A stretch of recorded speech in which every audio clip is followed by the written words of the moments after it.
Hello મિત્રો, કેમ છો બધા? મજામાં? આજે અમે તમને ધરોઈ ડેમ જોવા લઈ જઈએ છીએ, જે નવો 2024નું લેટેસ્ટ છે. તો આજે અમારા વિડીયોમાં તમે કન્ટિન્યુઅસ જુઓ કે ધરોઈ ડેમ શું છે, એની વાત પણ અમે તમને કરીશું કે ધરોઈ ડેમની. તો અમારો વિડીયો કન્ટિન્યુ જુઓ. એકદમ ફૂલ અત્યારે વરસાદનો માહોલ છે, તો વરસાદના માહોલમાં એકદમ નેચરલ વાતાવરણ જોવા મળે છે ધરોઈ ડેમનું. તો એટલા માટે અમે આ ધરોઈ ડેમનો જગ્યા લોકેશન નક્કી કર્યું અને સારું એવું વાતાવરણ છે, એટલા માટે ધરોઈ ડેમ અમે આજ જવાનું નક્કી કર્યું.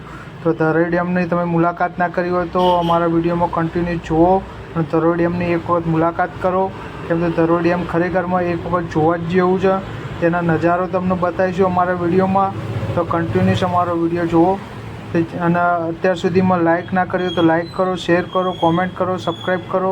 એક નાનકડો વિડીયો લઈને તમને આવ્યા છે, તો ફૂલ વોચ કરીને જુઓ, જેથી કરીને અમને સપોર્ટ બન્યો રહે.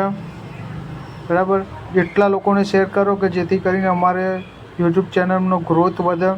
તમે અમારા ફેમિલી મેમ્બર છો, તો તમે અમને સપોર્ટ કરશો તો અમે આગળ વધીશું.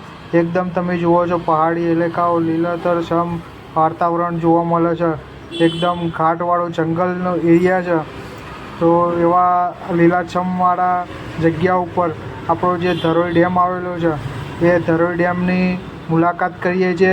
અમારા વિડીયોના માધ્યમથી તમને આ ધરોઈ ડેમનું વાત પણ તમને કહીએ છીએ અને બતાવીએ પણ છીએ ધરોઈ ડેમ શું છે, કઈ રીતે છે, બધી ટોટલી માહિતી અમને જ્યાં સુધીની પરમિશન મળે ત્યાં સુધીની પરમિશન લઈને અને તમને અમારા વિડીયોમાં અચૂકથી બતાવે. તો કન્ટિન્યુઅસ ચાલુ રાખો. આ એના પહાડી ઇલાકા જોઈએ જે ધરોઈ ડેમ પહેલાં જ આવે છે. અમે ત્યાં એક જગ્યાએ ઊભા રહ્યા, કેમ તો પહાડી મસ્ત ત્યાં અમુક પથ્થરોનું કટિંગ થતું હતું, ત્યાં પણ જોવા ઊભા રહ્યા. એટલે આ જુઓ, તમને નજારો પણ બતાવીએ છીએ અમારા વિડીયોમાં. એકદમ પહાડી ઇલાકાઓ. આ ધરોઈ ડેમ અમદાવાદથી લગભગ 101 કિલોમીટરની આસપાસ થાય છે. આમાં અંદર ધરોઈ ડેમની અંદર જઈએ તો પહેલાં માર્કેટ એનું જોવા મળે છે, કે વધારે પડતું કપડાનું માર્કેટ, પછી માછલીઓનું માર્કેટ એ વધારે જોવા મળે છે. કપડાં વધારે જોવા મળે છે, તો ત્યાં કપડાનું સારું એવું માર્કેટ પણ જોવા મળ્યું છે અમને. તો અમે અમારા વિડીયોના માધ્યમથી તમને કપડાનું માર્કેટ પણ બતાવીએ છીએ. હવે આગળ સીધા જઈએ, કેમ તો આગળ અમને પરમિશન ત્યાં જવાનું મળી નથી, કેમ તો કન્સ્ટ્રક્શન કામ ચાલુ છે.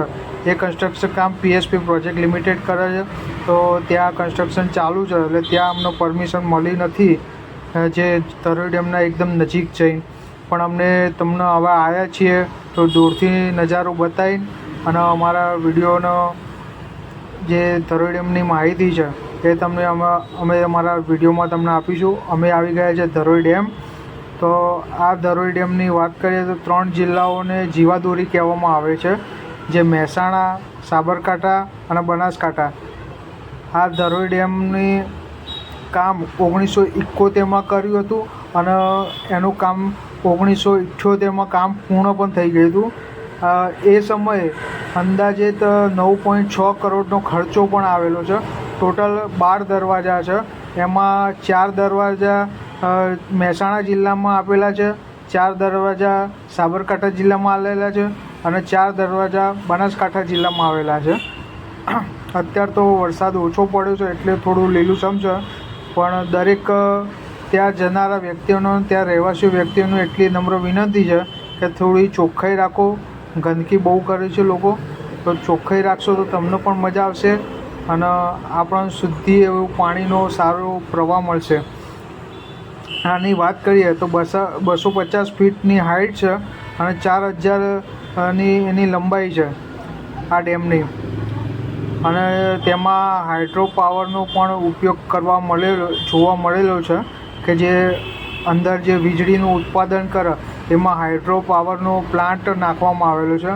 આ જે હાઇડ્રો પ્લાન્ટની જે પાવરની જે કેપેસિટીની વાત કરીએ તો 1.4 મેગા કેપેસિટીનું જે પાવર પ્લાન્ટ છે. આ ધરોઈ ડેમ પર 4 જિલ્લાઓમાં પાણી જ્યાં છોડવામાં આવે છે. જ્યારે વધારે વરસાદ આવે ત્યારે આ ધરોઈ ડેમનું 12 દરવાજા તો અત્યાર સુધીમાં ખોલ્યા હોય તો અમને ખબર નહીં, પણ લગભગ એવી નોબત નથી આવતી. એટલું પાણી ત્યાં ઉપર પણ છે, ત્યાં જવાનું મળ્યું નથી, કેમ કે કન્સ્ટ્રક્શન કામ ચાલુ છે. આગળની સાઈડ પણ કન્સ્ટ્રક્શન કામ ચાલુ જ છે, એના લીધે પાણીનો પ્રવાહ અત્યારે બંધ કરેલો છે. આ 1971માં કરેલું હતું ને 1978માં કામ પૂર્ણ પણ થઈ ગયું હતું, અને 1978માં કામ પૂર્ણ કર્યા પછી સુપ્રત પણ કરી દીધું અને એમને આગળ પ્રોસેસ ચાલુ કરી દીધી.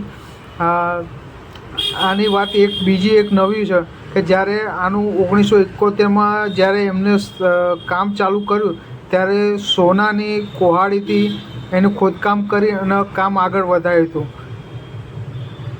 આની સાચી હકીકત એ છે કે 1971માં જે આ ધરોઈ ડેમનું કામ ચાલુ કર્યું ત્યારે સોનાની કોહાડી લાવ્યા હતા, એનાથી પહેલું મુહૂર્ત કરી ખોદકામ કરી અને ત્યારથી કામ ચાલુ કર્યું હતું. અમારા વિડીયોમાં તમે જોઈ શકો છો કે અત્યારે શું હોય કે કન્સ્ટ્રક્શન કામ ચાલુ છે એટલે દરેક દરવાજાઓ બંધ કરેલા છે અને ત્યાં બીજું કામ ચાલુ છે. અમારી યુટ્યુબ